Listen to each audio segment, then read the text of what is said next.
दोस्तों ये कहानी है एक ऐसे लड़के की जिसने 14 साल की उम्र में अपना घर छोड़ दिया और अब जहां उसके पास न रहने के लिए जगह और न खाना खाने के लिए जेब में पैसे होते हैं, मगर किस्मत को कुछ और ही मंजूर होता है। पैसों की तंगी की वजह से वो जा पहुंचा रोइंग टीम का हिस्सा बनने, लेकिन उसे नहीं पता था कि उसका नाम इतिहास में दर्ज हो जाएगा। तो दोस्तों देखेंगे इस कहानी में क्या हुआ। वीडियो को पूरा जरूर देखें और चैनल को लाइक और सब्सक्राइब करके बेल आइकन प्रेस जरूर करें, क्योंकि दोस्तों ऐसी वीडियो बनाने में बहुत ज़्यादा मेहनत लगती है।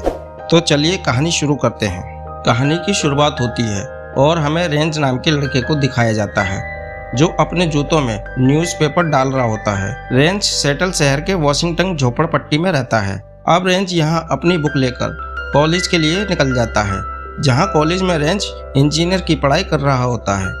तभी रेंज अपने बराबर में बैठी लड़की को देखता है जिसका नाम जोई होता है। अब यहाँ से निकल के रेंज कैंटीन में आता है और अपनी जेब को चेक करने लगता है। उसके पास खाना खाने के लिए भी पूरे पैसे नहीं होते और वो बिना खाना खाए ही वहाँ से चला जाता है। फिर अगले दिन सुबह रेंज एक जगह पर आया होता है जहाँ पर काम करने के लिए लोगों का सिलेक्शन किया जा रहा होता है। फिर रेंज एक लेटर लेकर अपने कॉलेज की रिसेप्शनिस्ट के पास आता है। यहाँ ये औरत रेंज को बताती है कि तुमने कॉलेज की फीस अभी तक नहीं भरी है। यहाँ रेंज कहता है मैंने आधी फीस भर दी है और मैं पूरी फीस थोड़े समय में भर दूंगा। यहाँ वो रेंज को 15 दिनों का समय देकर रेंज को जाने के लिए कहती है और बताती है हॉल के बोर्ड पर नंबर लिखे हुए हैं, तुम जाकर उन नंबरों पर फ़ोन करो, शायद तुम्हें कोई काम मिल जाए। और रेंज अपने दोस्त रोजर के साथ मिलकर उन नंबरों के बारे में बात करने लगता है। यहाँ रोजर बताता है मैंने सारे नंबरों पर फ़ोन करके पता किया है, उनके पास हमारे लिए कोई काम नहीं है। अब रेंज लाइब्रेरी में बैठकर पढ़ाई कर रहा होता है, तभी उसके पास जोई आती है। दरअसल रेंज और जोई बचपन से एक दूसरे को जानते हैं और एक दूसरे को पसंद करते हैं, लेकिन अपनी स्थिति खराब होने के कारण रेंज ने अपने दिल की बात कभी भी बोली नहीं होती। तभी यहाँ पर रोजर आता है और रेंज को बताता है क्या तुम रोइंग कर सकते हो तो हम थोड़ा पैसा कमा सकते हैं, पार्ट टाइम नौकरी मिलेगी और रहने के लिए जगह मिलेगी, बस हमें वहां जाकर सिलेक्ट होना है। अब अगले दिन सुबह बहुत सारे लोग एक बिल्डिंग के बाहर सिलेक्शन के लिए आए होते हैं, जहां रेंज रोजर से पूछता है यहाँ पर कितने आदमियों का सिलेक्शन होने वाला है। तब रोजर अपने बगल में खड़े एक आदमी से पूछता है, जिस पर वह आदमी 8 लोगों के सिलेक्शन के बारे में बात कहता है। तभी बिल्डिंग का दरवाज़ा खुलता है और 3 कोच बाहर आते हैं, फिर अपना परिचय देते हैं। यहाँ कोच ब्रिक्सन, कोच बुल और कोच ब्राउन आकर बताते हैं हम आप सभी लोगों में से सिर्फ 8 लोगों को चुनने वाले हैं, जिसका मतलब है आप में से ज़्यादातर लोग अपने घर वापस चले जाएंगे। अब सभी लोगों का रजिस्ट्रेशन होता है और कोच लोगों को 3 टीम में बांट देते हैं और उसके बाद इनकी ट्रेनिंग शुरू हो जाती है, जिसमें वो पुशअप करते हैं, रनिंग करते हैं और जंपिंग करते हैं। फिर कोच उनको बताते हैं कि रोइंग कैसे करते हैं।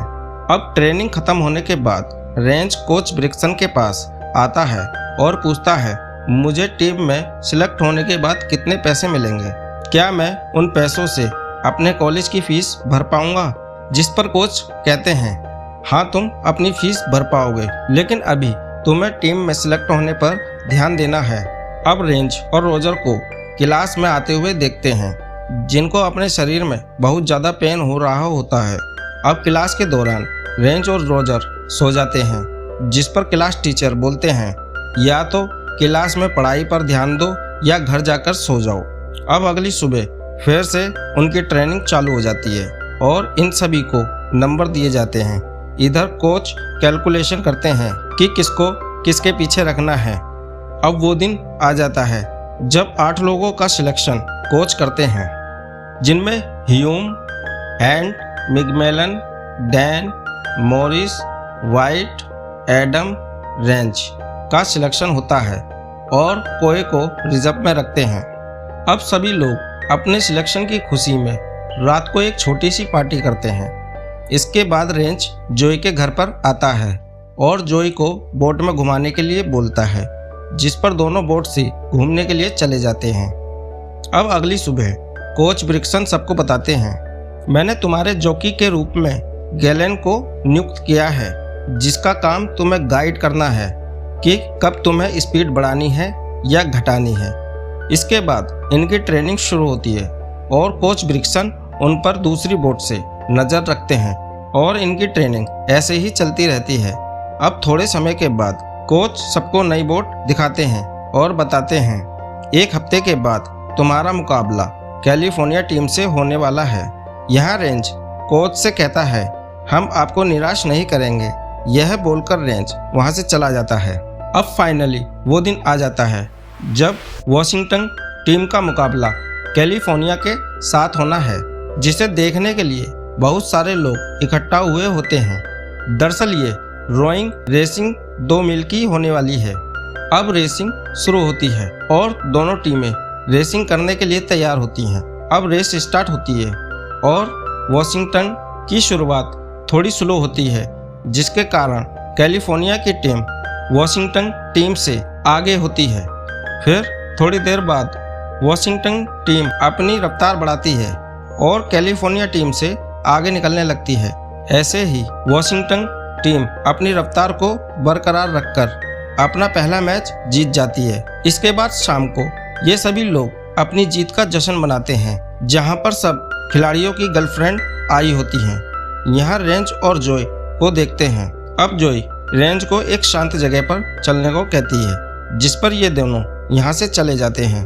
तब जॉय रेंज को अपने हॉस्टल में लेके आती है और दोनों अपने प्यार का इजहार करते हैं। फिर अगली सुबह कोच ब्रिक्सन सभी खिलाड़ियों के लॉकर रूम को चेक करने लगते हैं, जहां पर उन्हें रेंज के जूतों में छेद दिखाई देता है और कोच ब्रिक्सन सोच में पड़ जाते हैं। इसके बाद फिर से खिलाड़ियों को ट्रेनिंग करते हुए देखते हैं, जहां पर लगातार 3 बार जूनियर टीम ने सीनियर टीम को हरा दिया होता है।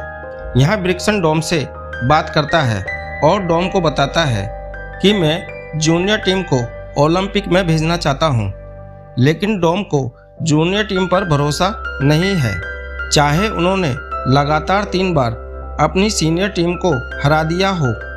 अब अगली सुबह कोच ब्रिक्सन अनाउंसमेंट करते हैं और बताते हैं, हम इस साल ओलंपिक में अपनी जूनियर टीम को भेजने वाले हैं, जिससे जूनियर टीम बहुत ज़्यादा खुश हो जाती है। लेकिन इन सब से स्पॉन्सर वाले नाराज हो जाते हैं, क्योंकि पिछले 4 साल से सीनियर टीम को स्पॉन्सर कर रहे थे। यहाँ ब्रिक्सन कहता है कि मैं जीतने वाली टीम को आगे कर रहा हूँ, जिस पर मुझे बहुत ज़्यादा विश्वास है। यह बोलकर ब्रिक्सन वहाँ से चले जाते हैं। इसके बाद रेंज और जॉय को रेस्टोरेंट में दिखाया जाता है, जहाँ रेंज रेस्टोरेंट के बाहर अपने पिताजी को देखता है। रेंज उनके पास जाकर मिलता है और बात करता है। इस पर उसके पिताजी कहते हैं, मैंने अखबार में तुम्हारा फोटो देखा था, तुम बहुत अच्छा कर रहे हो। यह बोलकर उसके पिताजी वहां से चले जाते हैं। इसके बाद वॉशिंगटन टीम एक एक करके सारे मैच जीतने लगती है और इनकी जीत को लोग रेडियो पर सुन रहे होते हैं। यहाँ इनकी जीत से यह पक्का हो जाता है कि वो भी बर्लिन में जाकर ओलंपिक में हिस्सा ले सकते हैं। इस खुशी के मौके पर सब लोग शाम को पार्टी करते हैं।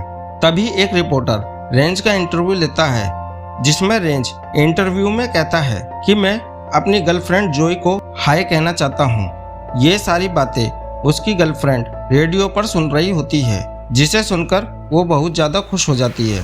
अब इधर ब्रिक्सन के पास यूएस ओलंपिक का चेयरमैन आता है और ब्रिक्सन को बताता है कि सरकार के पास तुम्हारी टीम को बर्लिन भेजने का फंड नहीं है, इसलिए तुम्हारी टीम ओलंपिक में हिस्सा नहीं ले सकती।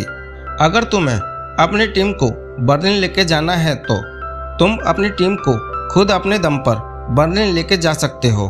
यहाँ ब्रिक्सन चेयरमैन से पूछता है, हमें इस ट्रिप पर जाने के लिए कितने पैसों की ज़रूरत होगी। यहाँ चेयरमैन बताते हैं $5000। अब यह सुनकर ब्रिक्सन सोच में पड़ जाता है। तभी वह एक आदमी को अखबार पढ़ते हुए देखता है। तब ब्रिक्सन को एक आइडिया आता है और ब्रिक्सन अखबार में न्यूज़ छपवाता है और वॉशिंगटन टीम को सपोर्ट करने की अपील करता है। दूसरी तरफ सभी खिलाड़ी भी चंदा इकट्ठा करने लगते हैं। अब जोई भी रेंज के लिए चंदा इकट्ठा करने के लिए कैंपेन चलाती है। यहाँ सभी खिलाड़ियों की तरफ से चंदे के रूप में कुछ न कुछ आता है, मगर पूरा चंदा इकट्ठा होने के बाद भी पैसे पूरे नहीं होते। अभी भी इनके पास $300 की कमी होती है। अब यहाँ काय आता है और पूछता है कितने पैसों की कमी पड़ रही है। तब एक आदमी $300 की कमी बताता है।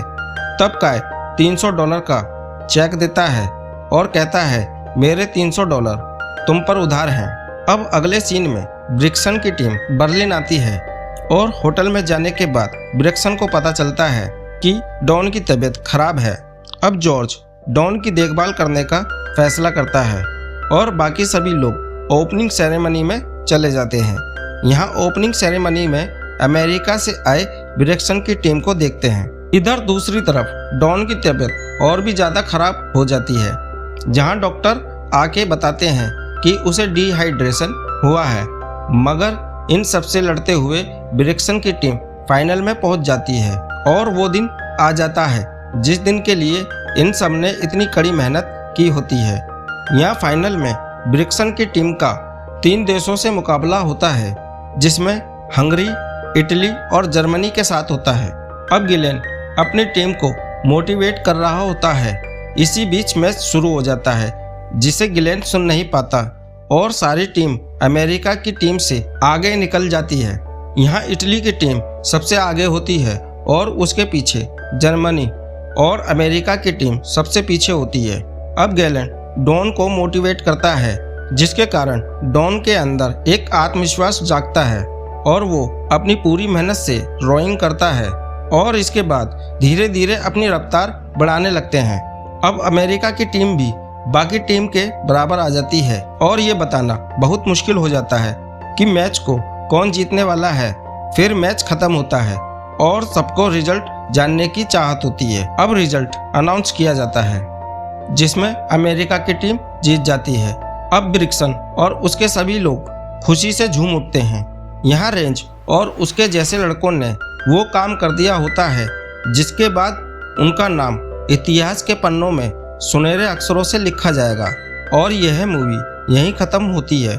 ऐसी अमेजिंग मूवी देखने के लिए आप चैनल को लाइक और सब्सक्राइब करके बेल आइकन प्रेस जरूर करें। धन्यवाद।